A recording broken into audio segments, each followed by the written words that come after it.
ক্ষতি হোক বা কারোর মানে কাজের সমস্যা হোক, কারো কাজের হ্যাম্পার করতে আমরা চাইনি ভাইয়া। কিন্তু যখন আমাদেরই পেটে ক্ষুধা, আমরাই যখন মানে অধিকার বঞ্চিত, তখন আমাদের তো নামতেই হবে। এটা তো আসলে আমরা অনেকদিন থেকে আন্দোলনটা করছিলাম, আমাদেরকে তো আশ্বাস দেওয়া হচ্ছিল আমাদের যে দাবি পূরণ হবে, আমাদের ভাতা বাড়ানো হবে, কিন্তু আমাদের তো আলটিমেটলি ভাতাটা তো বাড়ানো হচ্ছে না, প্রজ্ঞাপনটা আমাদের দিচ্ছে না। এই জন্যই আমরা রাস্তায় এসেছি, মানে বাধ্য হয়ে, যে আমরা বারবার বলার পরেও তো আর পূরণ হচ্ছে, মানে আমাদের দাবিটা তো আসলে পূরণ হচ্ছে না। আমরা তো এটা তো আর আজকে প্রথম না যে আমি বললাম আর রাজপথে আমরা চলে আসছি, ব্যাপারটা তো এরকম না, আমরা তো অনেকবার বলেছি। কেন বেশি হবে ভাইয়া?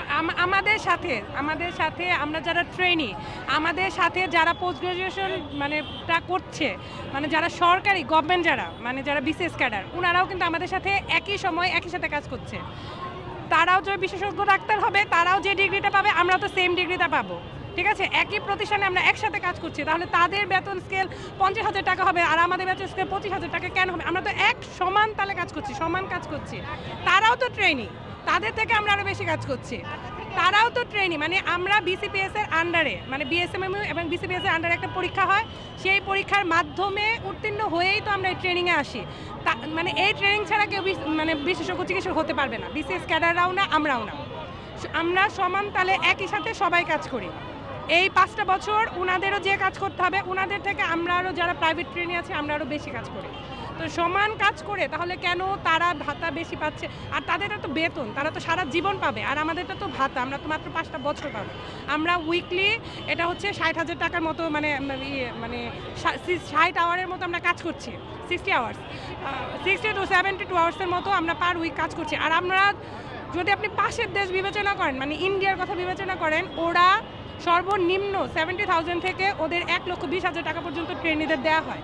সেখানে আমাদের দেশে 25,000 টাকাটা কি, মানে এটা কোনো, মানে এটা আপনারা বিবেচনা করেন, তাহলে আমরা কিভাবে তাদের সাথে কম্পেয়ার করবেন? আমাদের বিশেষজ্ঞরা কিভাবে তাদের মতো হবে? মানটা সমান হতে হলে তো সব কিছুই সমান হতে হবে, তাই না? ভুটান একটা মানে নিম্ন আয়ের দেশ, ভুটান তো আমাদের, মানে ভুটানের মান তো আমাদের থেকে, জিডিপি তো আমাদের থেকেও কম, সেখানে ভুটানের ট্রেনিরাও মানে 50-50 মতো পাচ্ছে, মানে ভুটানের ট্রেনেরা। সেখানে বাঙালিরা কিভাবে, মানে 25,000, এটা কি বেশি, মানে এটা একটা ভাতা হলো? আমরা তো তারপর 5,000 টাকা মেনে নেওয়া হয়নি ভাইয়া, তারপর থেকেও বলা হচ্ছিল, তারপর থেকেও আমাদের স্মারকলিপি এটা নীরবে আপনাকে সচিবালয়, মন্ত্রণালয়, বিভিন্ন জায়গায় পাঠানো হয়েছে। আমাদের কখনোই থেমে থাকেনি এই কথা। আমরা অনেকবার করে বলার পরেও যখন আদায় হয়নি, তারপর আমরা মাঠে নামছি। এমন না আমরা 5,000 মেনে নিয়ে বসেছিলাম।